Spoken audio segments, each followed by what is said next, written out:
Okay, Reacher episode 6. This is called New York's Finest. And yeah, I hope this new format looks pretty good. I painstakingly took some hours, but I decided to make some slideshows. So this should be a lot better than people seeing me going like this constantly. So it's Yeah, just just let one. me know when to kick off the actual episode proper after with Well, the skip recap, yeah, and just tell me when. I just did a recap. So you and Luke and everybody watching, I took some pictures right here. So recap from episode 5. Dixon and let's see, Neely, and also Donald, everybody, they're trying to find this chick, Marlo Burns, and she left her money. After that, this biker gang, they go to take out Reacher and crew, but doesn't turn out so well for them. And yeah, Neely and Dixon, let's see, they're talking about the missiles. Move on to right there. Neely's still saying that Tony Swan's alive, and they're pretty sure he is. And of course, I had to pull up again. Good old Russo with the whole Russo, I'll give you that beating that I owe you. I'm gonna give you that beating that I owe you. Yep. And of Oh, course, you. as you said right there, Dixon was doing the salute with their hand, which you're not supposed to be doing, but it's Hollywood, I Right. guess. And there was a cemetery fight right there. They get some guy called Swan. Okay, right there. Friggin' Reacher tells Neely, like, if Swan is there, I'm gonna squeeze the freaking life out of him. And then there we go. That's Love episode it. 5. Good All sound right. effect. Good Yeah. sound effect. Yeah. So we're starting off right here, and here's the aftermath of a burning building. We got the right where we team. left off. Yep. And of course, it's cool. I mean, about this stuff more than I would. Dixon is talking to them about what do you think they use HMX, and just her and Neil and Dixon going back and forth about explosives. So Yeah. and CLS is stronger. And of course, good old buddy O'Donnell there. He's like, "Yep. Am I really the only one here that's gonna say it? What are you saying?" He's like, "What? The guy was hired by Swan." And O'Donnell's he's saying what everybody's thinking. He was gonna get paid I mean, by Swan. the evidence is pretty strong. You have Yeah. to admit. Yeah. And the guy got blown away by Swan. And of course, he said, "Stop saying his name." He goes, "What is he, Beetlejuice?" Fucking O'Donnell has the best fucking lines. O'Donnell does get the best lines, man. Yep. He's just sort of, like I told you guys in the book, he's just sort of he's kind of a cheeky character there as well with the brass knuckles and the switchblade, but he's really fleshed out in this. I love it. Yeah. And so of course, Reacher being who he is, he's like, "Yeah, I'm not gonna assume he's dirty because he doesn't want to." And when, like you said, take a drink at a time, they're kind of killing this in an investigation. Assumptions kill. Yeah. Either details matter, assumptions kill has been the staple of season 2. So, yep. And our buddy Russo pops up and he said, "Yeah, they had a tripwire IED, and it's like military training maybe because he thinks it's Swan, but Reacher's like, nah." So they know the plan was to get these guys killed, and then of course kill the assassins. Didn't work out for them. But yeah, your pal Swan wasn't there. It's like, yeah, shocker, right? But so Marlo Burns, they found her car north Manhattan. Let's go check it out. Reacher's like, you want to come with us? Someone I gotta talk to. Yeah, try not to leave any dead bodies behind this time.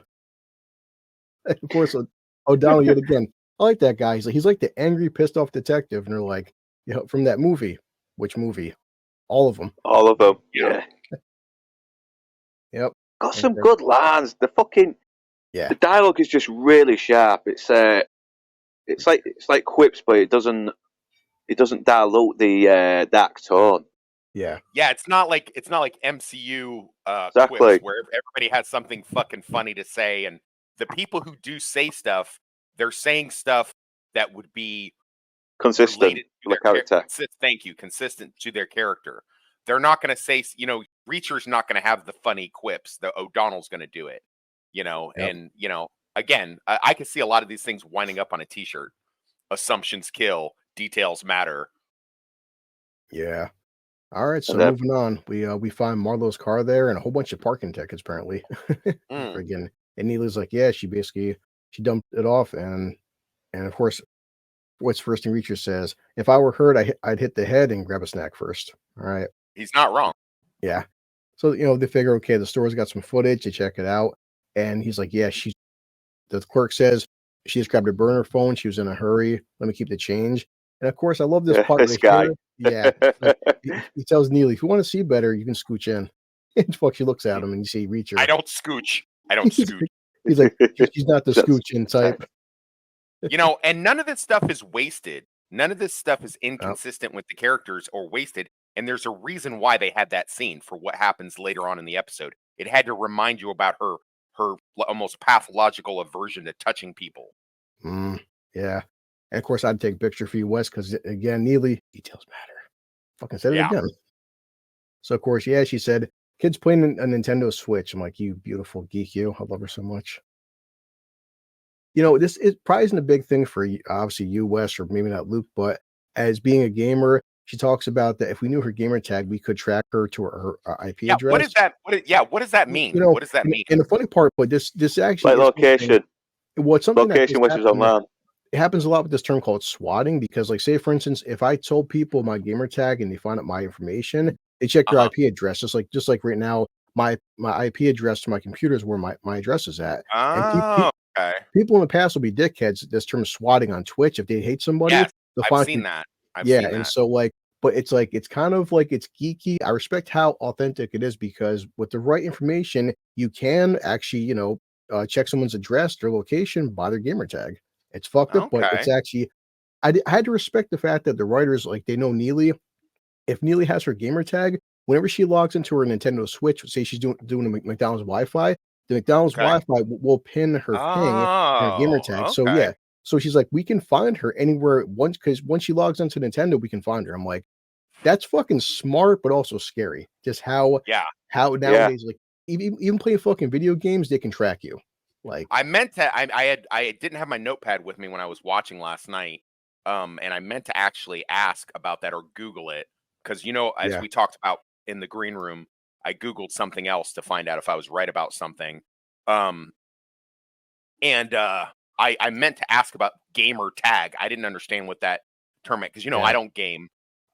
So I meant to check that, but that's cool that you, and sometimes I forget that you're a big gamer. But yeah, that's cool, man. That's why I like our crew. Me, you, Luke, and Enzo, we all bring something different to the table. And that's something I wouldn't have known.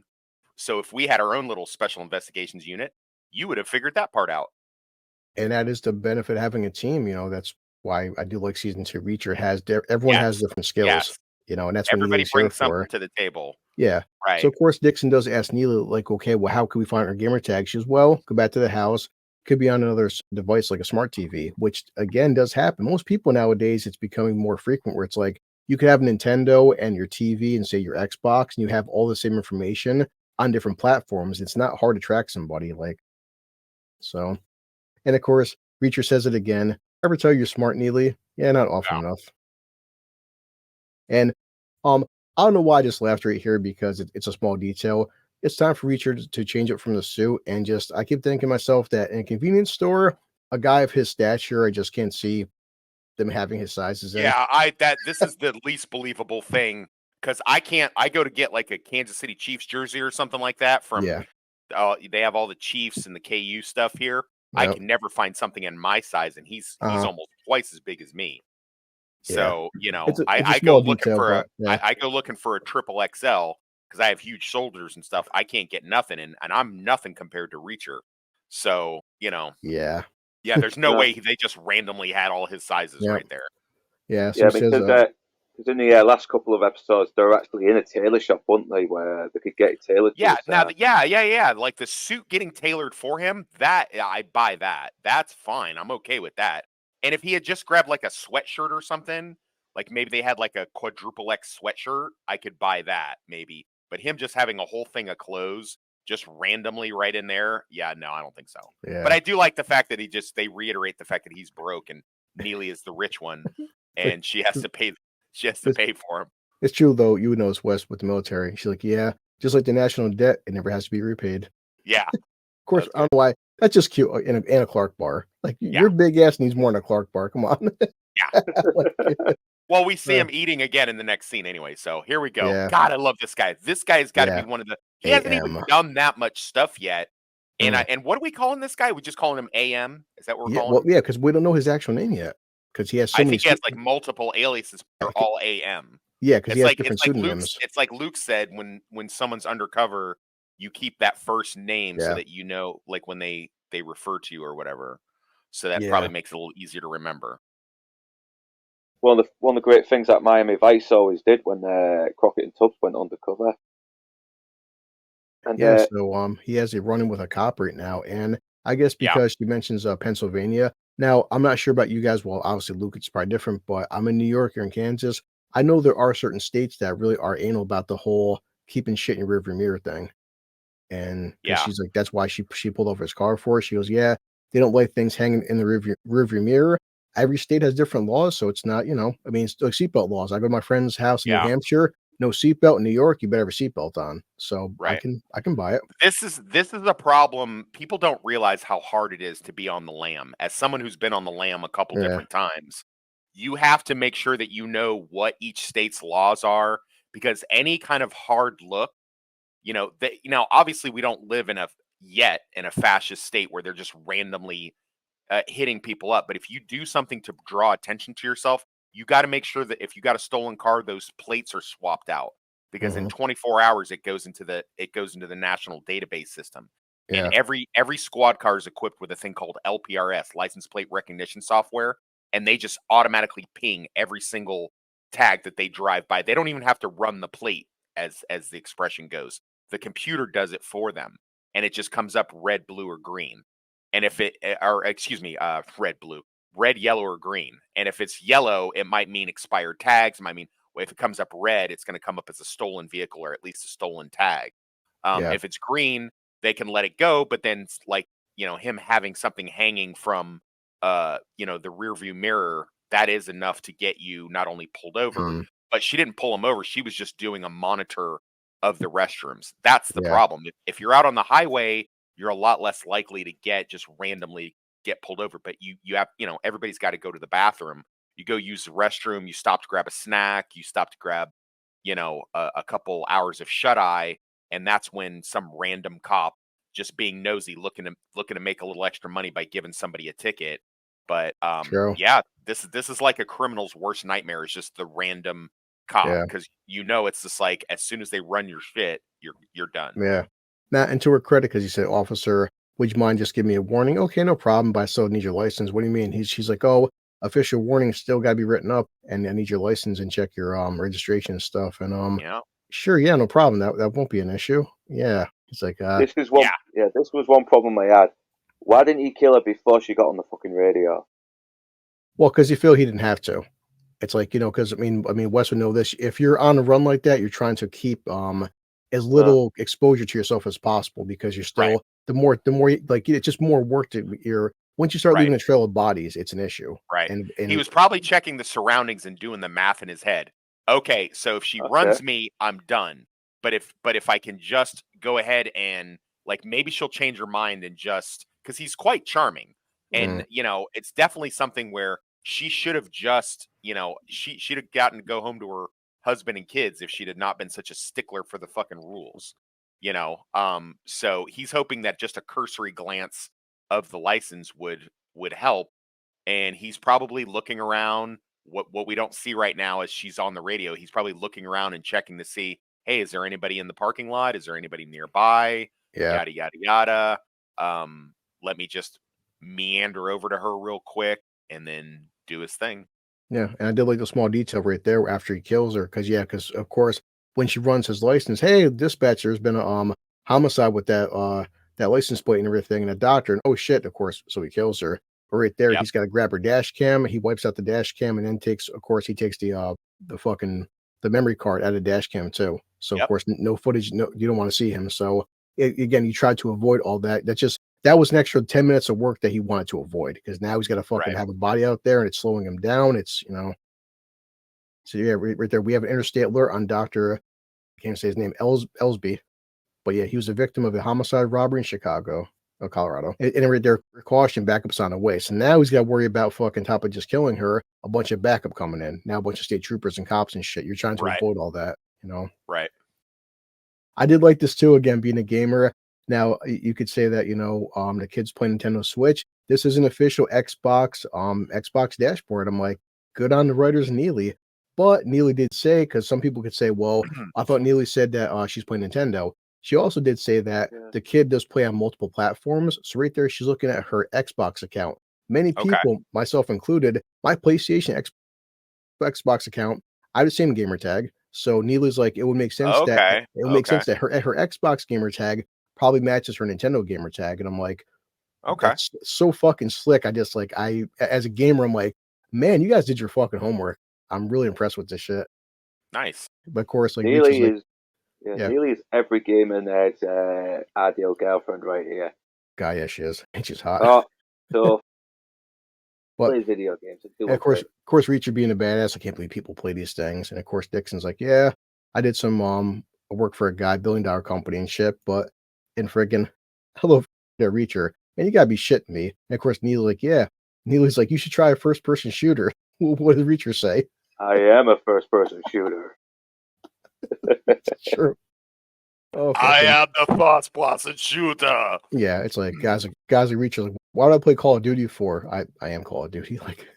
Yeah, everybody always asks me that. Like, you ever play Call of Duty? I'm like, no, boring. Yeah, I've heard experts talk about that game. There is a lot that a little bit inaccurate, but it's sort of like throw stuff to make the gameplay mind. It's a constant joke. These fucking kids are 17, 18 years old. Like, I'm like whatever, Master Sergeant and Call of Duty and stuff. I could join the military. It's like, do you think holding the PlayStation controller is the same thing as going through boot camp? Yeah, I remember a kid asking me one time. He was like, "You ever shoot one of those EMP grenades?" I'm like, "What the hell's an EMP grenade?" They're like, "Oh, it shuts down electronics." I'm like, "No, I didn't use my phaser or my force field either." Yeah, So that's not real. I'm like, "Yeah, no." I mean, Wes, it's 2024. You should be having jetpacks right now. That's how it goes. Yeah, we should. Because they haven't Call of Duty, so of course jetpacks are normal. Yeah, Anyway, I would just also like to point out that there's no trace of gamer Neely in the books. Like Neely's just wow. Yeah, there's no you got to understand. This book was written in 2011.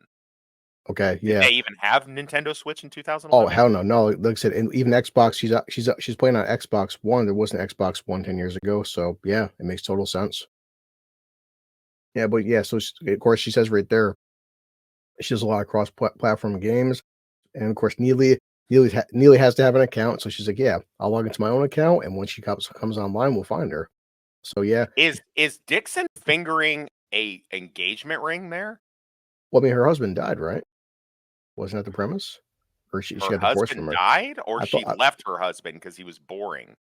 yeah, it was never. I mean, she talked about leaving him, but I wasn't sure if he died. If that was a detail they went over. No, Yeah, I I kind don't of think. forgot that. Oh, I don't think he okay. died. I think she said that Oh, she just wasn't with him anymore because she thought he was cheating and found out he wasn't. And chicks don't like that. Chicks would prefer you to cheat oh yeah. and treat him like shit. And he just was boring, and so she needed a little reacher dick in her life. I guess That's what I had understood. she's fingering that ring then. Yeah. But of course, it's just a great line because every gamer needs fucking fuel.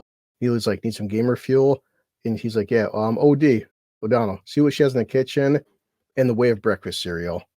Goddamn Neely, man. And right there, Her and the fucking breakfast cereal, man. He's like, pops or pebbles. I'm like, and she's like, in that order of preference. I'm like, that is, I just Doesn't she ever get fucking protein in her diet?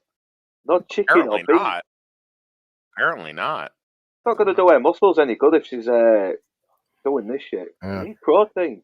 I tell you, poor Dixon, she about to get some protein in a minute. So yikes, yikes. That's the minerals. Of course, Reacher, and yet again, we talked about this before. He's like, yeah, I'm gonna catch my shut eye because a guy can just like blink and go back to bed, which is like, okay. I'm watching this at the screenshot right there. As he's walking upstairs, I'm thinking to myself, oh, yeah. I'm watching you this. Knew what was about to go down. Is Dixon gonna let him go by himself?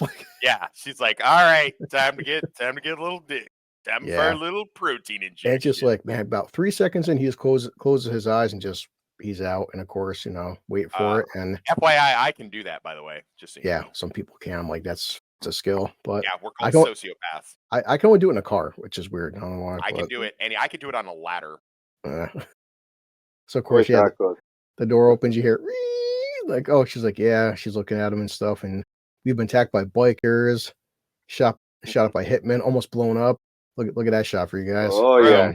Who was it that said that she is not good looking? I think it was Melvin. It was Melvin. I'm pretty sure. And I was like, dude, yeah, she's fucking hot. Look at those, man. Smoking hot. What? This is why I like saving screenshots for you guys. And she's like, yeah, to put it mildly, I've got some pent up tension. Damn. And look at her. It's a good shot. So, And poor You Reacher know, for just somebody who she must have like a Peloton or something in her office. Because for someone who's a desk jockey for most of her work yeah. that she does, man, she is banging ass body. Nice line right there too. Like Reacher, I know you got this rule, sleep when you can, but he's like, it's not that firm of a Not a, rule. it's not that firm of a rule. Yeah. After playing George Jackson, things are getting better. And okay, just enough of that. So yeah, back to our cop buddy Russo and going to talk to his I think it's his captain, right? He's lieutenant. Okay. Yeah. So guy, come in, buddy. Yep, and a very long exchange between these two. About to put on a game, light beer, some This real was a beer. really bad tactical move for Russo. A really Mm, bad tactical I move. know, because I Almost like, expected him to get killed here. I did. yeah, almost like he had never seen LA yeah, Confidential. yeah, I know. I was thinking. That was exactly the same thought yeah, I was thinking. I think he's going to whip out a gun. It's going to take us by surprise. He's going to be dead. yeah, yeah. So no, like Russo's basically fishing, and he's like, this guy's talking about Franz, and yeah, of course, that's not true. Yeah, Franz's wife, and of course, yeah, like Wes was saying right there, he just spills it to him like, I know you sold that Reacher and his team when he went to Boston. Ooh. But like you guys were saying, I was expecting this guy to pull out a gun or some shit and shoot him on the spot, because he's corrupt. But Yeah. I mean, and we he, just did a rewatch of LA Confidential. yeah, Now, had Russo watched that rewatch, like he should have, then he would have known better. I do like this exchange between two characters where he says right there, he's like, take a look at your shoes. Where the hell do you think you're standing? Damn, dude, like you're at my fucking house. You're accusing me of being dirty. It's like, yeah, dude, but you are. I love it So when they start using "you're at my fucking house" when they get called yeah, out for being corrupt you know, bastards. it's like, yeah, you come in my house, you talk this shit to me. But he's like, yeah, of course, friggin' Russo doing it, man, talking about, if Reacher going to Boston, he goes, I didn't sell him out. But, and of course, you have this thing again where this guy's trying to tell Russo that he's defending it because he gives him this whole long exposition about, freaking Langston, paying him and everything, and just why he did it for him. I mean, of course, he got a big payday, but he's just saying that, someone like Langston and stuff, he has a kind of power where he's like, he backed up a truckload of cash, and these kind of people, when they come knocking, you don't say no. And it's just like it's fucked up, man. Because he's like, yeah, he just want updates. That was it. But of course, and this definitely is New Yorker thing, especially after 9/11. He's like, yeah, he's like, you're helping terrorists after what this city's been through after 9/11, and of course 9/11, man, especially fucking for New Yorkers and cops and firemen in New York, 9/11 is still a fucking sore spot. I mean, it's biggest terrorist attack in the past 20 some odd years and shit. You're NYPD and you're helping terrorists, and of course he calls the NYPD the greatest police force in the world because the freaking NYPD got some pride with their cops and shit. And just a Yeah, good line you there. guys are doing really good keeping all those illegal immigrants out of your Yeah, state. really. Yeah, I Yeah, guess the cops. so away. Not really. But tells me it's like, yeah, what if you're wrong? Yeah, what if no terrorist attack happened, douchebag? He's like, because his basically boss, his friend Marsh here, like he doesn't understand the implications of what you've actually done, dude. You're giving 650 fucking major missiles into like the wrong people. But yeah, he's like, they fucking lied to you. And of course, the whole thing, like, Money talks and bullshit runs a marathon. If you got somebody that this is how we used to deal with insurgents in Iraq. We would come yeah, by and be like, listen, we have $30,000. You tell us who's been firing rockets at our mm, base, or we can send you to Guantanamo Bay and send your daughter over to Israel to deal with the IDF. So is that what you would prefer to do? Which one sounds better to you? yeah, And that's how you do intimidation tactics. yeah, It's like Pablo Escobar used to say, we can give them gold or we can give them lead. yeah, So hey, work with us, be on the team. You're not doing anything that bad. We're going to give you some money. We're going to help you out, or maybe you and your family get wiped out, not necessarily in that order. So yeah, yeah. it's He not a brings hard equation to understand. no, definitely. Well, and on top of that, he brings up Russo's dad again, which for Russo is a sore spot, even telling Reacher in previous episodes. But he's like, your dad was a good man. Now he's 6 feet under. It's like, your father knew the rules, he knew the game. But he goes, Russo got pissed off. He's like, yeah, it's like you didn't know me. Like, you didn't know my father the way I did, and you don't know me. But yeah, right there, good line. They paid me, they'll pay you. Russo, fucking true to his word. He's like, take the goddamn money. Like, fuck you, man. I taking that. Yeah, it's always a sad situation when somebody that you had formerly respected, turns out to be a crooked piece of shit. But it Yeah. is what it is. Yeah, and It always seems to be the case with these TV coppers, though. It's always well, the boss that they respected, and he turns out to be fucking dodgy. happens Yeah. in real life. Happens in real life more than we want to admit as Ah. well. So We're only human. yeah, so go to go Reacher. He's sleeping now. He's tired. That's what Dixon did to him. But yeah, another flashback again. And Wes, I saved these screenshots for you because maybe you can explain this to me more because I wasn't fully understanding this whole situation with the whole Dixon say, hey, look, we got the kilos coming up and stuff. We're doing pretty good. We grabbed this case and here's this guy Fields. And he's like, yeah. He says, unfortunately, not major. Gets up and everything at ease. And he wants to speak to Reacher alone. So Operation Kite Runner. So they did receive a whole bunch of bricks of heroin. And I don't understand fully what was going on here. Because So what's been happening is that they've been sending in drugs from Afghanistan, and they're getting them out on the streets. And what we saw in that other episode was, Reacher and his team, infiltrating one of the operations, one of the actual ground level deals. yeah.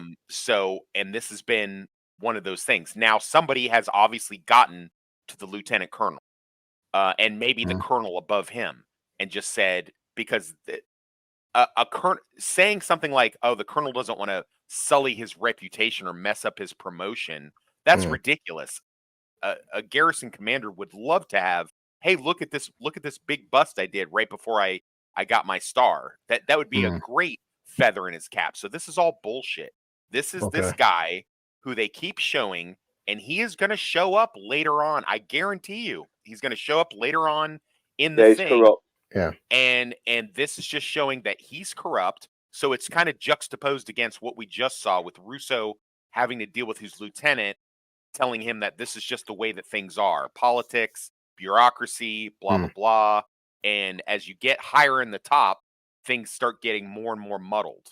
And so you have, Reacher and one of his soldiers doing the right thing. And then you have this lieutenant colonel telling him, nah, you're going to do the wrong thing and you're going to follow orders. So it's a little easier to do in the military than it is in real life. In real life, you can go to IA, you can go to the press, you can do a bunch of different stuff. But in the military, you have to ultimately follow orders. But there's a provision to that. In the Uniform Code of Military Justice, one of the first things you learn is an illegal order constitutes no order. And it's your duty as a soldier to disobey an illegal order. Now, the problem is, can you prove that it was an illegal order? So that's the slippery slope that they're on right now. But you can see Reacher's pissed off and he's willing to get in the face of this guy that outranks him and runs his unit. And the guy does that thing that I told you about. He starts referring to Reacher by his rank, which is usually what you do when you outrank somebody and you want to prove a point. So like I would be like, if I was dressing down a private or a corporal, I'd be like, look here, private, look here, corporal, because I'm a staff sergeant. So he's yelling at Reacher and saying, hey, look here, Major Reacher. Yeah. You're gonna do what I tell you to do because I'm a colonel and you're a major. I like that line was like, don't let our friendship affect your judgment. We don't have a friendship. We have a familiarity. It's like, with all due respect to that, this is bullshit. Yeah, like just Alan, just his range where, and like you said, Wes, he goes Major Reacher, but like Alan, he again, a size difference, he's fucking two characters. But so yeah, I mean, this Wes, he goes, this is a report. He says misdemeanor drug charges for use only, no charges for dealing, conspiracy. One defendant will do time in the brig. Right. Okay. So a fall guy, kind of like that Epstein list that's been released. They let all the little fish out, but like, the president and all the senators and all those people are not on the list, but they've got, abstract people and, guys that are already dead, like fucking Stephen Hawking's and stuff like that. Like that's who went to this. So we're gonna give them a little bit of something, but everybody else is just gonna be able to walk. I mean, he did say everyone is going to get an honorable discharge, which I know that's a pretty good thing to have, Yeah, considering. yeah. But yeah, do you understand your orders? Right there, he's like fucking pissed. Yes, sir. Yes. Like you said, he can't prove it's an illegal order, can he? So he has no choice. Yep. Yeah, and so good, good scene between Dix and Reacher because he wakes up after his exercise. But yeah, and he's reminiscing about that whole situation and stuff, and basically, like she says, Reacher, that you've done so much for me, the whole team's swan, and she just says that when the time comes, I'll be the one to take care of it, not you. So it's like, damn, that's pretty deep. Yeah, She's like, I also think that like she's gotten to step outside her comfort zone, and now she's getting to pop people, and she kind of likes it. I think she kind of, once she put that stiletto shoe in the guy's eye, I think she's got a little taste for blood. Yeah. Like how freaking Neely walks in, she's like, seriously, guys? I mean, it is kind of messed up. They're just banging in this chick's bed. It's like this chick's got to come home to these sheets and this bed. He probably like wrecked the springs and shit. Why does it smell like pussy in here? This is crazy. I take no screenshot too. Look again, Neely's wearing a fucking Kellogg's Fruit Loops. A freaking damn I pointed that out in like the second episode. I was like, she's always wearing something that has to do with cereal. Yeah, it's like she's gonna lose a fucking limb with the diet she keeps indulging in. She's in great shape. Look at that body though, man. She's got I don't like skinny chicks, but she's got a nice tight little. She's Swedish or some shit. Wow. Did you know that? No, I know it. So they have like Swedish. They have like Swedish black people. Yeah, I that. Next thing you know, Luke's gonna start speaking Spanish. Yeah, I thought it was a little cute little quip by Neely. She's like, this little girl, like, yeah, she's a gamer. She sucks, by the way. Like, well, she's like 10. Fucking Neely. And reach a small line. He's like, she said, with the French, get up, boss. He's like, yeah, she should use the informal too. Okay. Yeah. So now we get to Marlo and her gay friend. Yeah. And she's I was really worried when I saw this guy that they were going to start doing some woke shit and they were going to like take it easy on this guy in some kind of way. But I like that they're just like, I'm actually almost a little worried now though. Are we going to see is there going to be an article come out in the fucking Daily Wire or some shit? This is like, Reacher is homophobic because he interrogates a clearly gay man, blah, blah, blah. Yeah, because like they're having wine in his sprinkler system goes off in the middle of winter. So he's like, what the hell's going on? I'm gonna go out there. And it's like, yeah, why would your sprinkler system go off for? This move is called a come on. It's when you get the target to leave more heavily guarded area in order to pull them out. So you pull them into your kind of like little honeypot trap or whatever. So it's called a come on. You've done something. One of the best examples, if you guys ever seen that Bruce Willis movie, The Jackal, where he plays an assassin. Yeah. And he's trying to get into the safe house. And so he turns a boombox on out in the backyard. And so they go out to the boombox that's playing a bunch of techno shit. And that's how he sneaks into the house while they're dicking around with the boombox. Yeah. So, yeah. Yeah. So, they freaking take her buddy there and bring him inside. And just a good line, 8 feet tall, 300 pounds. It's like, and you got to hit a woman to feel big. You're pathetic. Like, okay. I mean, weren't you just waiting for him to say, you're just such a toxic masculine man? Look at you. Yeah. You're so full of toxic masculinity. I don't even like it. That's why people can't say that Reacher's woke, because the wrong writers would have did that. So, yeah. But, yeah, and Dixon just busts his balls. Like, yeah, did Marlo tell you she's running from an ex-boyfriend? Maybe. She lied to you. So, all right. I know I said earlier that this is like completely diverged from the book. However, this little scene here with the fake silencer, that's actually from the book. I don't think it's from Big Luck and Trouble, though. Yeah, because basically Reacher and co, they're telling this guy to go get Marlo. He doesn't want to, but he's like, you know what, things I could do it myself, but it'll be like, a whole lot of screaming, carrying on, trying to avoid that and traumatizing her daughter. But I did want to ask you that, Wes, because I seen it and I forgot what movie it was. Remember one movie a guy put a fucking gun into like a 2-liter bottle of soda. So how accurate? So reach right here before we get to that. So he goes behind him, gets a switchblade from O'Donnell, picks up a water bottle, goes over to the bench and everything, cuts it off, puts some duct tape around it, tells him he made a homemade silencer.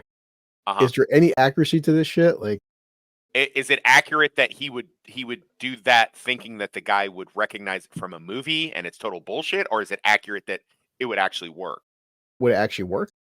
No, it would not work. It would just blow plastic up in your face. Okay, yeah. All right. No, because I did see that in I think at least 2 movies that guys did that Well, shit. right, Like, and that's what. you know, Well, okay, and again, that's what Reacher's counting on. He's counting on the fact that this guy has seen it in a couple movies.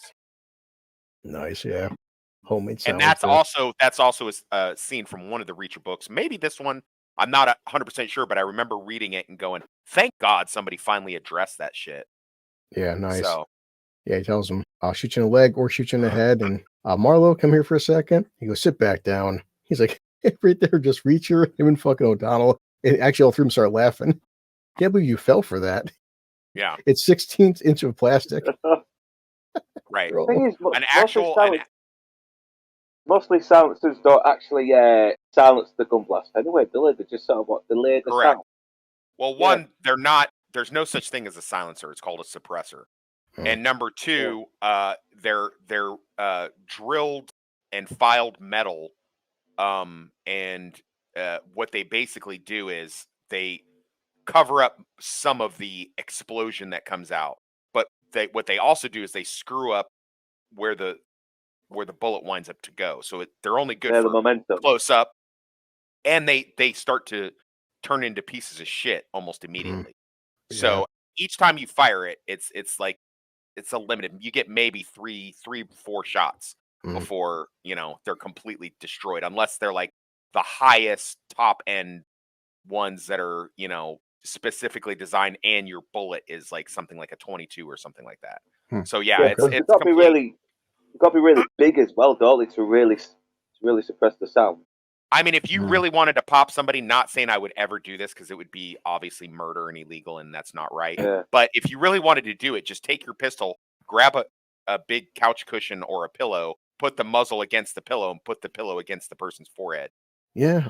So they're basically talking to Marlo, and Dixon's grilling her about, like, why'd you set us up for? Of course, this idiot. What's going on? Shut up, Chad.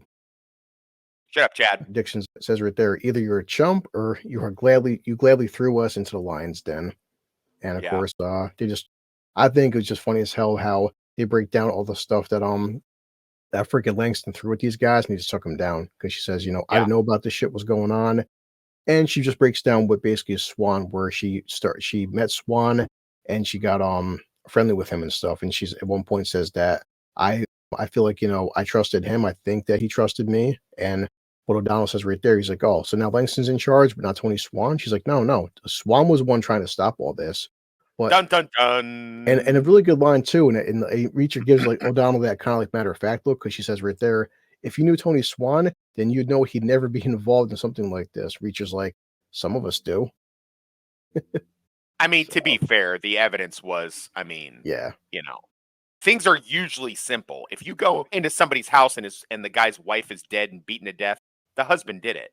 It's not the one-armed man trying to frame the husband, in The Fugitive. That's not realistic. You go and you see a business guy's dead, his partner did it. It's extremely simple most of the time. It's just that 1 in a million time that it's actually something a little bit more complicated.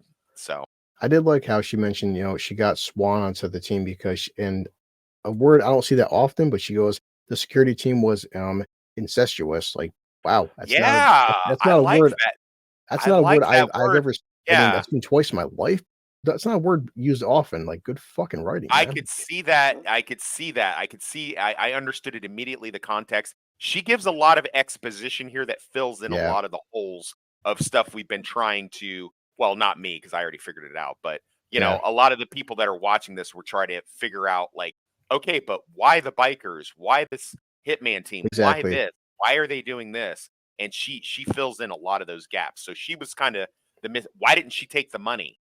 Exactly. A lot of that it makes a lot more sense now. the exposition of breaking down all these chips from Little Wing, and just somebody was purposely fucking with these chips and making them to appear to be defective, and like she said, outside margin of error. But yeah, and they couldn't figure out why they kept failing for. So they figured, okay, we'll just keep making them, wouldn't be a problem. And around 650, which is a number that pops up again. Exactly. So Boy, if I was a cynical person, I would say the age that Robert Patrick's Shane Langston is, ex law enforcement, right around the same age as their lieutenant colonel, and right around the same age as the lieutenant that's crooked over Russo. Boy, that seems like a weird coincidence. I'm sure there in no way they would all know each other or be yeah, connected in some way. yeah. Pretty much a 10-minute exposition scene, but Reacher's just trying to figure out like who would be involved with this. She doesn't honestly know a lot of stuff, and like she said, basically because Dixon's giving it back to her, like you could have said no to the money, but she's like, hey, listen, well, it was more complicated than that. It's why she went to Swan for. Well, yeah, it's like anything else. She has something to lose. This is how you get a Yep. hold of people. Do they have a family? Do they have a daughter? Do they have a drug problem? Do they have an alcohol problem, a gambling problem? That's how you get on these people, because they have to. That's why you become a security risk. She's a security risk because she's a single mother, career woman with a daughter, so that's how she can be manipulated. Yeah, but and of course back to Swan because they, like you said, you think that he's gone, but because she says that he I was know he signing. is. I know Well, he is. I mean, in terms of the show, but yeah, it's like, but the characters are still questioning because even Dixon's like, yeah, well, recently yesterday he was signing off on stuff, and she's like, he's alive, and O'Donnell's like, well, looks like it, like looks like he's No, alive, but no. he's like, they probably got him held somewhere, setting him up to take the rap for this thing, but yeah, Langston's all about covering his I ass. mean, they probably have his body somewhere, and Yeah, they have the biometric stuff they need, but it's gonna be the lieutenant colonel is posing as Swan, using stolen his identity the same way this assassin guy has stolen the yeah. doctor's identity. Like Dixon says to her, yeah, you cut yourself a sweet deal in the process. We did find your bag of money. But also, Dixon, she also did leave that bag of money back behind, which Neely Yeah. kind of did tell you. Like, if that Look, money was so important, why would she leave it back behind for? right. So, I mean, I would have taken the money regardless, well, just as yeah, running money, but whatever. yeah, But I do like how Dixon is like, she's being like rough, but you see how like she's not wearing the pretty stuff. She has like the leather jacket on and the freshly fucked look that she has on her right now. She's like, yep, listen, I'm in a good mood. I just caught some dick a little bit ago. Oh, in your bed too, by the way. Sorry about the stains that we didn't have a chance to get all that cleaned up. So yeah. you might want to change those sheets when you get back. I mean, Oh, and the headboard's broken as well. we get back to Langston because basically what Reacher's saying is that Langston with these missiles, well, if they have a buyer, you need an engineer to show a buyer how the fuck to use these things. I mean, you can't just give Yeah, people missiles and stuff, these little wings and right. everything. So, and of course, she doesn't have any idea, but we'll find out soon enough because we'll ask Langston. So Langston back in here, he's talking to one of his engineer guys. Basically, just says that the buyer's coming up, blah blah blah. But he wants to install the chips, and of course, I still get a small line. He wants to fire those weapons like he's rolling out of bed. I mean, Robert Patrick, he's got a couple good lines right here. Like he says, he's like, "Don't spike the ball just yet, Russ." The important thing in having villains is you have the main head villain guy, right? And then you have the villain's protege and or like attack dog. So like you have like Palpatine and then you have Darth Vader. Yep. So like this guy is in the Palpatine role, and then he's got the AM terrorist guy is his sort of attack dog. Mhm. So Yeah, so Marlo's got him on speaker. They brought a couple people, so she's basically drawing Langston out and gonna set him up. So she lies to him about threatening her daughter, and yeah, just where do you want to meet? Of course, Langston pulls that bullshit like, yeah, I'm a man of my word. I'll keep you and your daughter safe. Don't worry about it. And where do you want to meet up at? Like, yeah, douchebag. this is So also a really bad tactical move for Langston here. yeah, Why assume that the team hasn't gotten to her? He knows the team is still running around yeah, free. Now, maybe you could figure that he thinks he has an ace in the hole with Russo's lieutenant. That maybe if he is keeping tabs on him through Russo and through the lieutenant. So yeah, as far as he knows, they're not around. But it's yeah. still sloppy. It's really Where, sloppy. where could we meet? Dun dun dun. Yep. So yeah, our buddy, he's back. Russo, pretty good scene right here because he just tells Russo basically, listen. Russo's like, yeah, let's go. Let's go get this asshole. Well, and he just stayed back. Why? I have a different job for you. And Did you guys' spider sense start tingling as soon as this scene happened right here where they tell him he has to hang back? yeah, And I you're definitely like, did. damn it, Yeah. toxic. Damn you, toxic. As I'm watching, like, I hope fucking Wes is wrong. But yeah. Wes is never So wrong. so he tells Russo that, yeah, Marlo, she's the lure. He told me to watch the kid, but still, I don't know why this line. What am I, a fucking babysitter now? Babysitter now. His delivery as well, though. Yeah. But of course, and again, with Reacher, he's so well prepared. He goes, listen, Langston's bringing at least 4 guys, a driver, somebody to watch his back, 2 guys to carry the body, because he goes, bosses don't do the grunt work. He's Yeah. right. The boss wouldn't. I mean, That's the big thing. If you read the books, there's always something like that. Reacher is always breaking down, like he always is figuring stuff that he can't see. So he uses deductive reasoning and math. They haven't done it in the show that much, but they make a big deal that Reacher, he was like one of those math geeks in school, is that, he's always figuring, he's like, okay, there'll be 1 guard in the hallway, there'll be 1 at the sentry point, there'll be 1 here. That means 5 guys I have to deal with 1 variable. Like he's always doing that. So that's a nice little throwback to the books there. Yeah, the only part I didn't like right here, my main criticism with Reacher, because Corner Marsh about being corrupt, he copped to it on being on Langston's payroll, and he goes, told me to get with the program. Reacher's like, and almost like he's like expecting like Russo to not to be true to his word. He goes, yeah, I told him to fuck off. But still, dude, you're giving this guy, to this little kid to watch and everything, and trusting him. And I kind of took it. Yeah, I kind of took it to mean like, I took it to mean he was saying, and like, did you tell your captain? Did you call IA? Did you do some like, or did you just leave it up in the air like that for him to have a comeback at you? That's how I took it. You might be right. You could be right that that's what he was insinuating, but I sort of took it as him being like, well, did you shoot him? Did you, like, did you do something that I would have done? It's been the staple since episode 1 that boy Russo's got to fucking earn Reacher's trust, man. Like, holy shit. But we talked about that throughout the season. Yes, we have. But yeah, so he's going almost like this would be a motivating factor that really. he would regret later because he was so wrong. So he's got to go to Staten Island for a day or 2. I'll bring the girl with me. I just love this last line because he's like, yeah, Reacher's like, when we finally have that fight, I'll let you take the first swing.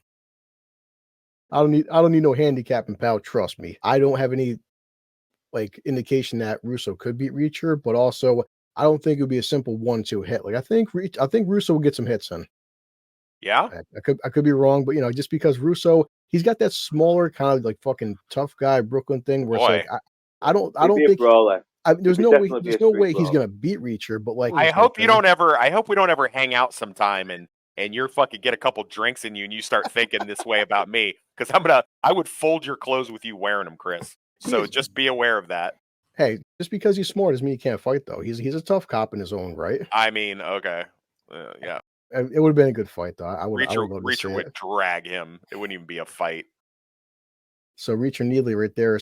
She's like, yeah, you think what I'm thinking? Yep, we're using this kid's mom as bait. So we better get it right. Here comes the big setup right there. I also love that they're doing this low tech.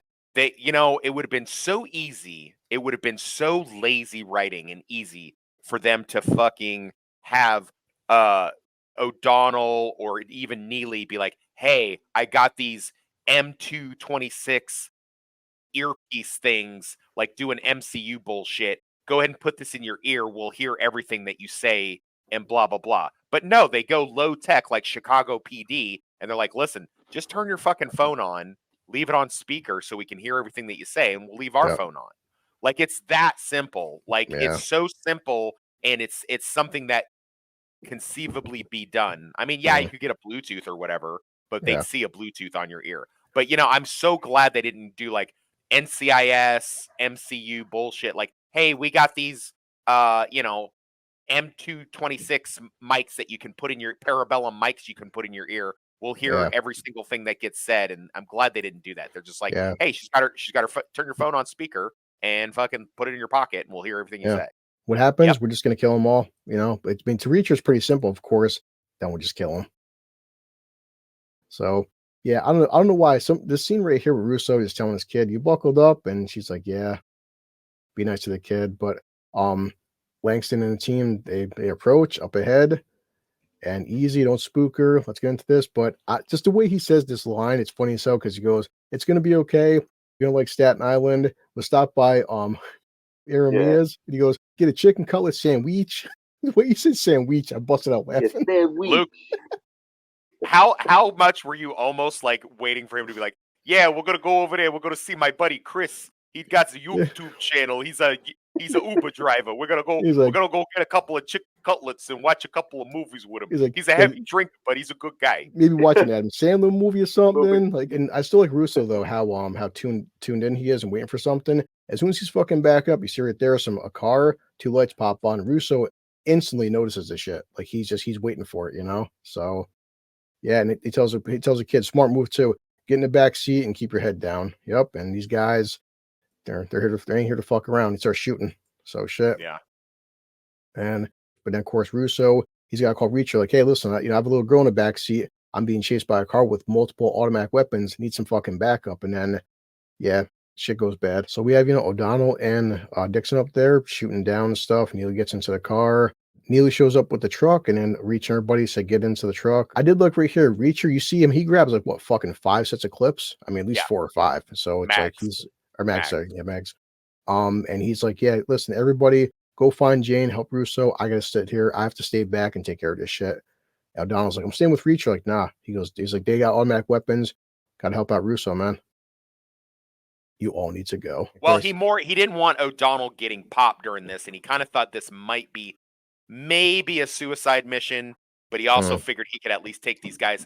And of course, Reacher also, you got to remember, O'Donnell might shoot somebody in a gunfight or something like that, but Reacher and Neely are the real killers out of this team. True. You know, they're the ones that, and yeah, I know Dixon killed a guy with her fucking shoe, but that was in the heat of the moment. Like this turns into like almost a horror movie here with fucking Reacher popping out and fucking killing these guys like Jason Voorhees and shit. I love that line with Daryl Langston for he's like, "Sir, what about Burns?" He's, "Fuck that. Later, I want that big fuck." He really wants Reacher. So freaking Russo still being chased down by these guys. I think a pretty good nighttime, pretty good car chase sequence. I like that. Yeah, is it ever that you're an Uber driver? Is it ever that fucking empty on the streets? I mean, definitely that's for TV, but then again, Hollywood, right? like Russell Darkour would say, this also is Lower Brooklyn, Jersey. This shit happens every 5 minutes, so they're used to it. Yeah. I hear you. I know, but there's just the absence of other vehicles on the street. Yeah, smart filming at night though, because this definitely wouldn't work during daytime. There's no fucking way. So right. And yeah, so like you said, coming up with Reacher and stuff, he shoots the friggin' car, he's rolling around in the mud, and boy, this scene coming up right here, I almost feel bad for the bad guys. Yeah, he's basically he's basically Michael Myers, Jason Voorhees rolled into one, just silently like creeping up on these guys. And that's another reason why he didn't want O'Donnell or anybody else with him, because he knew he was going to do this shit. I think my only, like, I guess maybe criticism is this guy's looking around, it's in a bus. Where the fuck is the dude's like a friggin' 7-foot tank. Where is he hiding? Yeah. He just comes out of nowhere and just yokes the guy and stuff. And of course, yeah, he falls up like a fucking folding chair, doesn't he? Dude, that's it. Just like, I mean, just like, where did he come from, man? But I feel bad for this poor guy because at one point he's choking and stuff. And the guy's like, help. It doesn't matter. He's like, you almost want him to be like, mommy. Yeah. And of course, I mean, even the fact that, Reacher seems like he's kind of struggling right there, which is kind of weird because of strength difference, but okay. Yeah, this guy could be in good shape. He's wearing a suit. You don't know. I mean, and again, Reacher just killed, killing somebody with your bare hands, that ain't easy, man. Yeah, so of course, like, the one guy's partner, he heard something and he just walks into the freaking bus. I'm not sure, I don't know why I found it comical, but like the fact that the body's just there like that, I just started laughing. I'm not sure why, because then again, yeah, it's funny. Like, just a bit dark humor. Look right there. He's right there. So where's Reacher? He comes up from behind him. That's what I'm telling you. It's like he's a horror movie villain. All of a sudden, like Reacher just morphed and he turned on his horror movie villain skin. Yeah. And just came out and just started like murking these dudes. Now I've drove city buses before, Wes, but I've never put a guy in this kind of like headlock. But I'm telling myself that you know this kind of technique where I mean, he puts right there his arm, his elbow underneath the fucking Yeah, bar in he's his done. head. Oh, The guy's done. And I'm like, whoa. done. And the guy is right there. His legs are kicking out and everything. And next slide. Yeah, and the way he just freaking held this guy down was like, well, that's a bad way to go. Like you're done, Yeah. dude. And the guy's Yeah. just like, yeah. But yeah, Reacher. So of course the second guy's I dead. do like this third goon sees the bodies and just like, nope, nope, nope. Yeah. Run away! Run away! He's looking around and out of nowhere, like you're right there, yoink. Yoink.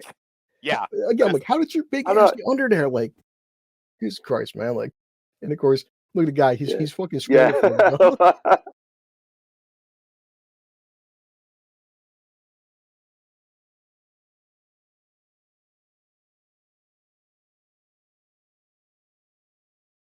In the distance for a couple seconds, and now it's all quiet. Screaming, and then silent. Yeah, and Langston's like, oh fuck. Of course, Reacher. But yeah, he crawls up from the mud, and I did like the fact that it shows him like he's definitely winded. What's funny is the fact that, well, it's not funny, it's sad. But what pisses me off is that all the people who remember all those complaints they had about season 1 where they're like, oh yeah, the guy hit Reacher with a crowbar and he just shrugged it off, and Reacher just took those guys out so easy. That's so unrealistic. Yeah. And now we've got the opposite happening. They're like, oh, Reacher's like a pussy in season 2. He's like, look, he's taking people off too. He's like, dude, are you just bitching just a bitch? I mean, I have my little nitpicks, certainly, but they're usually something that is just specific to like, okay, well, yeah, you're not going to salute out of uniform. Yeah, this gun wouldn't do that, blah, blah, blah. Little nitpicky shit, which, look, nothing's going to be perfect. And like you have your experience, you're like, oh, the gamer tag thing is good, but this driving at night in Queens with no other cars out on the road except for a dump truck is unrealistic. So, listen. And then I don't know, Luke doesn't really have any complaints because he just lives in you live in a shack like outside of like Yorkshire or some shit, right? Like, yeah, so we were showing my milk factory, you. Right. So he doesn't really have a whole lot, and even if he did, we wouldn't understand him anyway. But so yeah, I mean, but it just kills me these comments I've seen on both our YouTube channel and in the group with people going, oh yeah, season 2 sucks because it's unrealistic. Listen, I have an eidetic memory despite all my alcohol abuse, and I can tell you that I remember all of those complaints about, oh, that's crazy. Reacher just goes into the house and kills 4 armed guys like it's nothing, and he doesn't even break a sweat. And this one, oh, Reacher struggled killing 4 armed guys, and he's all winded. It's like, dude, seriously? Yeah. Like, stop. Just stop. It's for some people maybe not a big thing, but I just happen to notice it because we've watched so many films behind the scenes, like the infamous with Twister there, how they show like with Bill Paxton's with the car, and you see it crack the windshield. The next scene, the windshield's magically healed. I just like this small detail where Russo's driving, they're still chasing him. They shoot the friggin' the windshield 3 times. These 3 bullet holes never leave, which I just something about that. I love that detail because they're still chasing right here. So they're chasing Russo down. There's a dump truck, takes a right. They box him in right there. You still see the freaking 3 bullet holes, and keep him blocked in. Russo tells her to get down, and again, he's like, "Oh, till I come and get you." Before he gets up out of the car and starts shooting, you still see the same 3 bullet holes. Where I'm like, just small attentions to detail that I respect. Yeah. FYI, guys, if you have to get into a gunfight out of a vehicle, never stand up in an exposed thing right there. Get behind the engine block. Shoot over the engine block. The engine block and the rear tire wheel area are your 2 safest spots. It's called cover, not concealment. Concealment means that you're hiding, but you're not actually safe. Cover means that they know where you are, but the bullets can't get to you because most of the stuff they're shooting is not going to rip through the rear tire well or it's got too much metal to go through and or the engine block. The engine block on a car is your safest thing. Don't jump out of the driver's side because they could have just shot through the passenger window and hit him any number of times right there. So don't do that. This is a little FYI for anyone watching or you guys that if you ever get in a gunfight, don't do it like that. Yeah. So right there, Reacher, smart thing. What does he do? He friggin' blows out both tires. Okay. Right. Because he's just because it's more horror movie villain shit, isn't it? He's like, well, whatever else happens, you ain't getting out of here. Exactly. It's just you mean now, Langston. This place is surrounded by a barbed wire fence. There's only one exit, and you got to get past me to reach it. I knew something was gonna happen where it's too easy because the show's not over yet, and it's like there's no way he's gonna take out Langston this simply. It's Right. but still, nice line right there. You killed the wrong guy's friends, asshole. Yep. Yeah, I was waiting for it, and of course a helicopter, and I'm like, you fucking pricks. Like, Boy, weird that a military helicopter with yep, military weapons just shows up out of the blue to help Langston. yeah. Almost like, that seems strange. Wonder who that could be. I gave him credit though. The entire time the helicopter's flying away, he must have shot like another 20 fucking times. He just kept shooting and shooting and shooting and shooting. Yeah. Okay, so the music started changing, and the whole like right there, the look on Russo's face where he's just like he's out of breath. He's got that look in his face, and I'm telling myself that, man, I hope Wes isn't right here as I'm watching it unfold. And I'm like, but the way the music, when the music shifted, I'm like, boy, the fucking foreshadowing. I'm like, damn, almost like I'm a writer and I know what fucking Russo. almost like I'm a writer and I know exactly what you would need to do to get your audience invested. But I still think, and of course, right here, just the fucking acting, like just right there, he's looking because he's got that face of like, you know what, I'm probably not gonna make it out of this shit. To just the whole like, right, goes out on his own terms, and like he's thinking like this is how my dad went out. I'm gonna at least make my dad proud. He just zooming on his face too, just like, all right, man. He's like, he tells the girl, keep your head down. I was already getting fucking emotional at this bit. I was. The music's swelling even more. It's like, when I say so, you run as fast as you can, okay? She's like, I can't do it. Yes, you can. The way he says it too. I promise I won't let anything happen to you. Oh shit. But you gotta do it, but you have to do what I say. And whatever you do, don't look back. Okay? Okay. Yep. And then it's right there. Comes out and just fucking makes himself a target. So yep. So he starts shooting his stuff, and right there takes the first one. Now, the first one's a shoulder shot, which a shoulder shot, I mean, I know enough about movies where one shoulder shot wouldn't kill you, but it's not over with yet. But he takes out the first guy on the left right there and just keeps fucking shooting and shooting. And the second one hits him again. Now I'm assuming like a gut shot. It's hard to it's going so fast, but it looks like a gut shot. Now they got him in the pump. But he does take a third shot though. The third shot puts him on the ground. Yeah. So but yeah, Neely and the team and stuff, they're late and everything. This poor little girl, she's running away. Looks and this fucker pops up. Russo's done. I had to capture it. He's like, yeah, it's not always fair, kid. Like, dude, you're about to kill a fucking 10-year-old, you sick bastard, man. But good thing fucking Neely shows up and right there. Yeah, a bit of a Deus Ex Machina moment though, wasn't it? You prick. Yeah, mom, what's going on? And of course, and I guess Wes know this too. Small details, right there, Dixon and O'Donnell both say clear. They're canvassing the area while Neely's checking on the little girl. Right. Look how they're keep this clip thing for a second. Look how they are posted up. Look at where O'Donnell is aiming. Yep. Look at where she's aiming. Look at where Neely is facing. So they've got the entire area covered. You got to trust your partner to cover their sector. So he's covering that so somebody else doesn't like flank them and walk up. Neely's got that area. She's making sure that the victims or the assets are being looked after, and she's also looking towards where the gunfight happened. And Dixon is covering that area. This is good professional moves. They had a good advisor for this show. I'm digging it. That's why I'm getting better at capturing my screenshots. Yeah, no, it looks great. Great screenshot. So, Russo, he's down, swapping. She's like, call 911. And also, she's still wearing, the same Toucan Sam t-shirt. She hasn't changed clothes. So, nice little detail. And yeah, oh, fuck. She's that man's down. Runs over there. Yep. And something about that Russo, man, we know he's dying and stuff too, but just the way he says it, his last words, all he says. No, the girl. That's all he cares about. Well, see, right there, because from our aspect, all you see is a shoulder shot right there, which of course a shoulder shot. So like Wes, what do you think? Like it was the shot to the gut that did him in, right? No, it's a shot to the pump. He got caught one in the pump or in the lung. Oh, okay. Yeah, that's what I noticed. Look when he moves his hand away. Okay. Yeah. Gotcha. Yeah.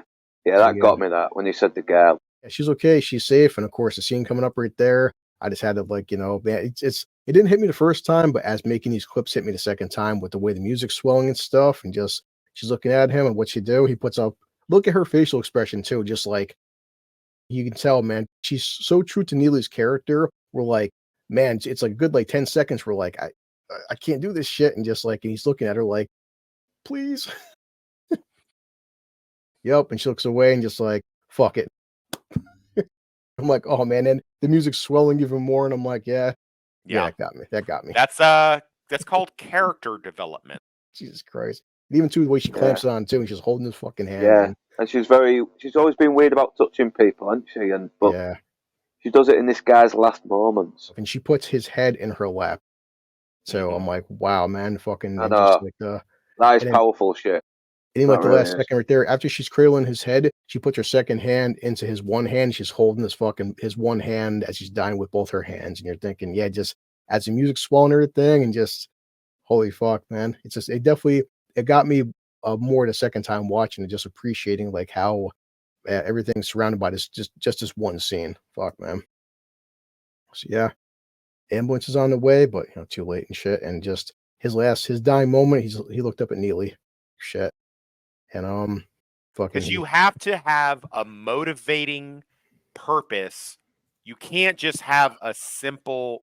You know how in Kill Bill, every time she comes across one of the people that she's the target, and they do that like brown, brown, brown, Mhm. brown, and they show like a little quick clip of them like messing her up and like hitting her while she was pregnant and stuff like that. You have to remind your audience and give them some kind of motivation for why they are doing the thing that they are doing. Yeah. So the abstract, these guys that we never really saw much of, the team having been executed and stuff like that. Yes, that's a good beginning motivator, but we had to have something that motivated them beyond that. And Mhm. that's why I knew that's why they inserted this Russo character. Because if you read the book, it's fine. They stay on mission the entire time, but they don't have any kind of motivating thing towards the end. Mhm. So this is somebody who's a good writer that just said, "Hey, let's make a likable character that we can get behind," and he winds up getting killed, and that pisses off the heroes even more Mhm. in order to do the thing that we know that they need to do. Yeah. It makes you wonder too, why was the episode called New York's Finest? Double meaning. So, yeah, like so far the longest we've talked about an episode, but it feels like I'm not sure. Maybe it could be the slides or the scenes, but just it felt like this episode, for me, out of the entire season, my favorite episode. I Yeah, mean, that's really good. It's really good. I like the callbacks that they had to the novels, but I also like again, I like to be surprised. I mean, to an extent, surprised. I mean, I'm not very surprised because I can figure out what's happening, but at the same time, I do like that they have taken the source material and they've moved into a different direction with it. Like I said, in 2011 when it was written, they didn't have gamer tags and things like that. So a lot of these things wouldn't make sense. So this everything that they're doing is moving it towards. And yeah, again, like I say, having an abstract villain is one thing, but having something that's personal to you. I can't believe we only have two more episodes, huh? yeah, Is it just two more episodes? yeah, Yeah. That's crazy. Nice. That's crazy. definitely. Yeah. Going So, back quick. I hope everybody, it was a pain making it, but discussing with you guys, this new format with the slides will be our new format. It just felt so much easier talking to you guys with the slides now. That's It good. felt better. It felt better than the old way. So I liked it a lot. Yeah.